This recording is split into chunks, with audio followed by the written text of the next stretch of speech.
अभी गोचर में जिस दिन हम चुनाव लड़ रहे हैं और जिस दिन चुनावों की वोटिंग होनी है, जिस दिन कोई भी घटना घटित होनी है, जिस दिन कोई टेंडर होना है, उस दिन पर भी हम इन चीजों को गोचर को लगा सकते हैं। एक राजयोग वाला ग्रह का शुक्र उस दिन कहीं खराब हो जाता है, दूसरे का राजयोग ऊपर हो जाता है, या कोई चंद्रमा उस समय ऐसी गति में आ जाता है कि जो चंद्रमा कहीं बद कर रहा है, जिसको वेद बोलते हैं ज्योतिष की भाषा में, उस दिन शुक्र का वेद हो गया, उस दिन राजयोग का वेद हो गया। ये जरूर उस दिन, जिस दिन आपकी काउंटिंग हो रही है, जिस दिन वोटिंग हो रही है, उस दिन आपको ये देखना पड़ेगा जिस दिन ये मैच हो रहा है। मकर लगन के अंदर शुक्र योग कारक होता है, सबसे ज्यादा बढ़िया हो गया। मकर लगन के अंदर शुक्र चौथे का भाग्य का स्वामी होकर के चौथे में बैठ जाए तो भाग्य से राजयोग प्राप्त होता है। मनमोहन सिंह को भाग्य से राजयोग प्राप्त हुआ है ना। नरसिंह राव को भाग्य से रिटायर होके चले गए थे आंध्रा, वापस बुलाया, प्रधानमंत्री बनाया, भाग्य से मिला उनको राजयोग। राजीव गांधी को भाग्य से मिला। कितने लोग इतने भाग्यशाली हैं कि राजनीति में उनका कोई इंटरेस्ट नहीं होता, लेकिन उसके बावजूद भी भाग्य से उनको चीजें मिल जाती हैं जो उसके लायक भी नहीं होते। कई बार आपके भाग्य बड़े प्रबल होते हैं। अगर मकर लगन आपकी है, आपके चौथे भाव के अंदर शुक्र बैठा हुआ है, शुक्र की डिग्री बहुत अच्छी है, 13, 14, 15, 16 डिग्री के बीच में चल रहा है वो, तो आप ये कह सकते हैं कि ये व्यक्ति तो भाग्यशाली है और इसके भाग्य से बहुत ऊंचाइयां मिलेंगी। कुंभ लगन की बात करते हैं। कुंभ लगन के अंदर भी शुक्र बड़ा योग कारक होता है। इन दोनों लग्नों का जो राजयोग बनता है वो बड़ा पावरफुल हो जाता है। अब यहां पर भी अगर आप देखेंगे तो शुक्र की मजबूत स्थिति बन जाएगी, शुक्र का केंद्र का राजयोग बनेगा। अब हम बात करते हैं अंतिम लगन मीन की। मीन लगन देवगुरु बृहस्पति की है, और यहां पर अगर शुक्र का राजयोग बने और शुक्र उच्च हो जाए, एंटी लगन है और 2 बुरे भावों का स्वामी है, राजयोग तो बन गया। 2 बुरे भावों का स्वामी दाऊद इब्राहिम, ठीक है ना। डॉन जितने भी हैं, ये होते हैं ना, जितने भी डॉन टाइप लोग होते हैं, सब बुरा बुरा करते हैं, लेकिन राजयोग लिखा होता है, बाद में चुनाव जीत जाते हैं। अभी कितने बाहुबली चुनाव जीतते हैं। तो ये लोग जोर जबरदस्ती के दम पर चुनाव जीतने की कोशिश करते हैं, क्योंकि लगन में शुक्र जब बैठेगा तो गोचर के अंदर उसको नेचुरल बल प्राप्त हो जाता है। उस बल के कारण वो चुनाव जीतने की कोशिश करता है। लेकिन उसी की टक्कर के अंदर, उसी टक्कर के अंदर अगर मिथुन लगन के अंदर दूसरा ग्रह आ जाए, या मकर के अंदर आ जाए, या कुंभ लगन के अंदर आ जाए, तो वो पावरफुल ज्यादा हो जाता है।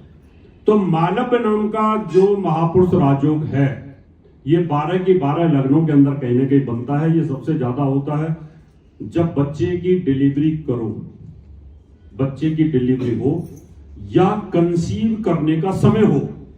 आपने सोचा कि कंसीव ऐसा बच्चा करना है जिसकी कुंडली में एक राजयोग आ जाए, कोई भी एक राजयोग आ जाए। अभी जैसे बृहस्पति उच्च का होगा 18 अक्टूबर को, अभी से अगर कोई प्लानिंग कर ले कि मुझे तो अभी कंसीव करना है और अक्टूबर में बच्चा, 18 अक्टूबर बाद डिलीवरी करनी है, तो उस समय उच्च का गुरु होगा, क्या होगा।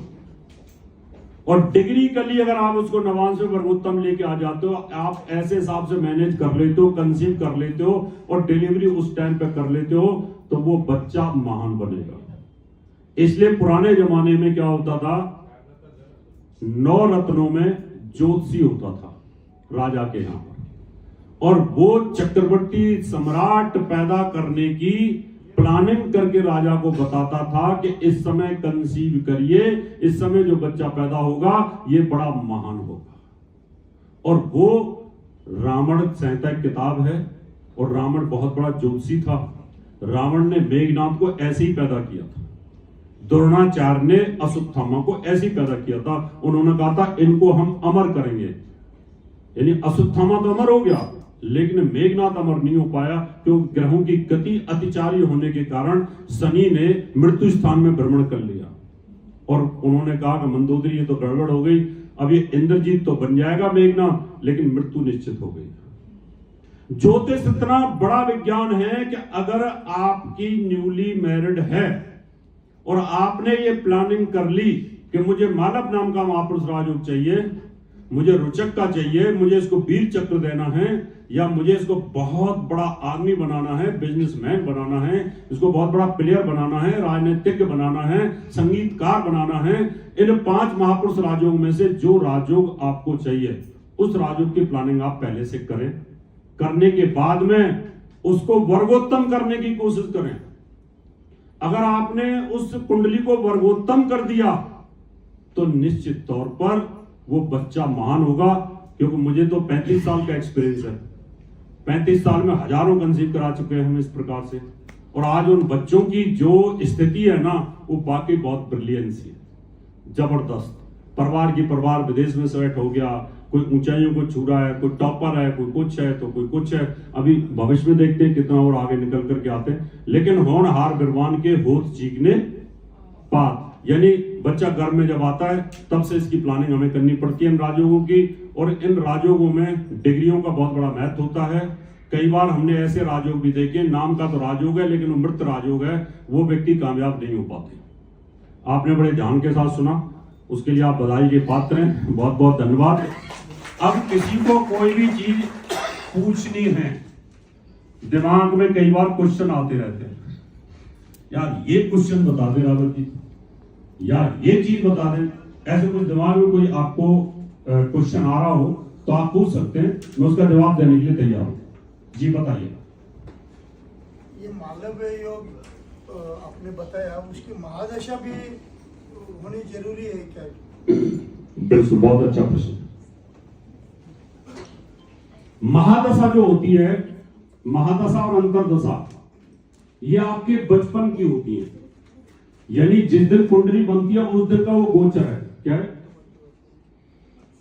जिस दिन बच्चा पैदा हुआ उस दिन का वो गोचर था, तो उस पर महादशा अंतरदशा चालू हो गई।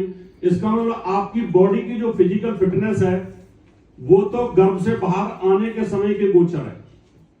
और आज आपके गोचर के अंदर ग्रह क्या चल रहे हैं, दोनों का कोऑर्डिनेशन करना बहुत जरूरी है।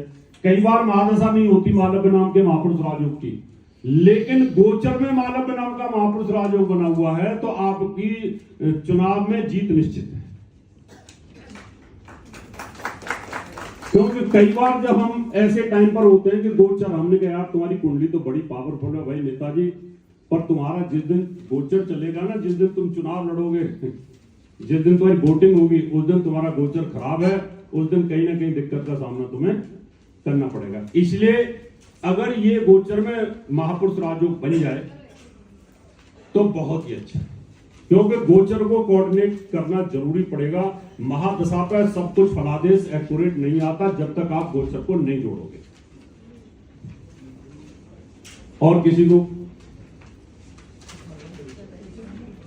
गोचर में मालव्य योग है, लेकिन जन्म पत्रिका में वो षष्ठ में है, तो देगा क्या? बिल्कुल ठीक है। मैं इसे कहना कि ये प्रश्न आएंगे। बचपन में आप में बिल्कुल पावर नहीं है, आपके टाइगर का साइकिल का टायर है बचपन का। क्या है?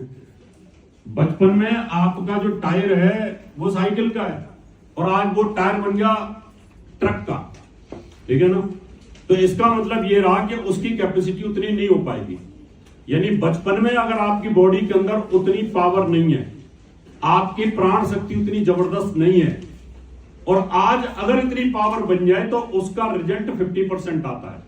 तो ऋषि पारशर जी दशा महादशा के नियम में ये कहते हैं कि अगर 6, 8, 12 का स्वामी आज की डेट में मालव्य नाम का महापुरुष राजयोग बना रहा है तो वो बुरा नहीं करेगा, अच्छा करने की कोशिश करेगा, लेकिन 100% अच्छा नहीं करेगा। और बचपन का आपका मालव्य नाम का पावरफुल राजयोग आज की डेट में 6, 8, 12 में चल रहा है तो वो भी उतना आपका बुरा नहीं करेगा। और अगर बचपन का मालव्य नाम का राजयोग आपका बना हुआ है केंद्र का, और आज भी बन गया केंद्र के अंदर, अचानक बुला करके आपको गवर्नर बना देंगे मोदी जी, आओ गवर्नर बन जाओ। अभी कितने लोगों को गवर्नर बनाया? जब मैंने उनकी कुंडलियां रिसर्च करी, मैंने कहा ये गवर्नर अचानक, एक साधारण आदमी अचानक गवर्नर कैसे बन गया? तो फिर उनकी कुंडलियों के अंदर वो राजयोग हो, ठीक है। उनको यही बोलेंगे कि भाई 2 पहलवान लड़ रहे हैं, दूसरे की कुंडली भी लेके आओ, अगर उसकी कुंडली का राजयोग पावरफुल हुआ तो वो जीतेगा, नहीं तो फिर आप जीत जाओगे। क्योंकि कंपैरिजन दोनों का बहुत जरूरी है, क्योंकि बिना कंपैरिजन के आप उसकी प्रोटेक्शन नहीं कर सकते, क्योंकि जब इस प्रकार के अगर चुनाव होते हैं, इस प्रकार के कंपटीशन होते हैं या सिलेक्शन कहीं होता है, तो फिर हमें यह देखना पड़ता है कि हमारे सामने जो सिलेक्शन में व्यक्ति है वो उसकी कुंडली क्या बोलती है। अगर उसकी कुंडली डाउन है तो हम टिक कर देंगे आप जीत रहे हो या आपका सिलेक्शन हो जाएगा। ठीक है, बहुत बहुत धन्यवाद, आपने सुना, बहुत बहुत धन्यवाद जी। पहले डिलीवरी करके लेना अच्छा है क्या? क्या राजयोग बनाने के लिए पहले सीजरिंग करके डिलीवरी कर लेते हैं। अच्छा है क्या वो? इसके अंदर मैं बता देता हूँ, 7 महीने के भीतर 7 ग्रह हमारे गर्भ के अंदर बच्चे को कंप्लीट कर देते हैं। एक राउंड आ जाता है सबका, पहले शुक्र का आता है, मंगल का आता है, बृहस्पति का आता है, सूर्य का, चंद्रमा का, ऐसे शनि का और बुध का। एक राउंड पूरा होने पर 7वां सा बच्चा जीता है आराम से। अगर मान लो 9 महीने बच्चे को हो गए, 9 महीने चल रहा है, उस समय 10 दिन 5 दिन आगे पीछे करके राजयोग भी आप ले लेते हो तो कोई फर्क पड़ने वाला नहीं, कोई फर्क नहीं पड़ने वाला। 9 महीने 9 दिन होते हैं, आप 9 महीने में कर लो, आप 8.5 महीने में कर सकते हो। राजयोग अगर मिल रहा है तो आप 5-10 दिन आगे पीछे, क्योंकि बच्चा तो 7 ग्रहों से पूर्ण हो चुका है 7 महीने में। बाकी जो 2 महीने और 9 दिन होते हैं वो उसकी परफेक्शन के लिए होते हैं। ये हमारे उपनिषद और वेद बोलते हैं जी। पंचम स्थान अगर ठीक नहीं है, वो सब देख के ही वो उस तरीके के मुहूर्त दिए जाएंगे क्या? हमने देने चाहिए क्या? तो जिनको बताना है उनका पंचम स्थान देखना जरूरी है नहीं? इसके लिए मैडम हमारे जो वेद ये कहते हैं कि अगर महान आत्मा को अपने घर में प्रवेश कराने के लिए, दिव्य आत्मा को, कोई बहुत बड़ी दिव्य आत्मा आपके घर में आए, तो आपका जो गर्भाशय है ना, वो घर है उस आत्मा का। वो घर इतना खूबसूरत होना चाहिए कि उस आत्मा को आने में दम न घुटे। 3रे महीने में बच्चा आया, 3रे महीने में आत्मा आ जाती है। अगर आपने कंसीव करने से पहले ही आप शराब पीती हैं, सिगरेट पीती हैं, आमलेट खाती हैं, मांस खाती हैं, आप बुराई करती हैं, चुगली भी करती हैं, सारे काम बुरे करती हैं, आपका ऑरा दूषित है। क्या है? ऑरा दूषित है। इसलिए वेद के ऋषि ये कहते हैं हमारे कि जब आप उन्नत आत्मा को और उन्नत बच्चा पैदा करना चाहते हो तो कम से कम आपको 6 महीने पहले आपको जूस, फ्रूट, दुराचार, व्यभिचार, इन सबको छोड़ना पड़ेगा। आपका ब्लड इतना प्यूरिफाई हो जाए कि उसके अंदर दिव्य आत्मा कोई ऊपर से आकर के आपके घर में आए और वो रहे और खुश रहे, तो आपका बच्चा महान होगा। इसलिए आपको अपने को पहले मैनेज करना पड़ेगा। इसलिए हमारे ऋषि मुनि जब संसर्ग करते थे, संभोग करते थे, तो पहले से वो इस चीज की तैयारी करते थे, उस समय का इंतजार करते थे, जिससे कि आपका शरीर जो है पूरा गर्भ प्यूरिफाई हो जाए, उस आत्मा को आने में कोई दिक्कत ना हो। इसलिए पंचम भाव, साथ में आपको अपनी बॉडी को प्यूरिफाई करना, ये बहुत जरूरी है। ठीक है जी, बहुत बहुत धन्यवाद। धन्यवाद डॉक्टर रावत जी। डॉक्टर रावत जी हमारे सानिध्य में 2 दिन रहेंगे, आप कल भी यहाँ पे उपलब्ध रहेंगे। मैं सभी से अनुरोध करूंगी कि 2 दिन तक वो हमारे साथ हैं। आपके अगर और भी कुछ प्रश्न हैं तो आप इनसे पूछ सकते हैं। डॉक्टर रावत जी, मुझे ये नहीं पता कि कुंडली में कौन सा ग्रह कहाँ होता है तो राजयोग होता है, कब कैसा गोचर हो तो ग्रह अनुकूलता दिखाते हैं, लेकिन मुझे ये जरूर पता है कि आज मेरे योग अच्छे हैं जो मैं आपको सुन पाई।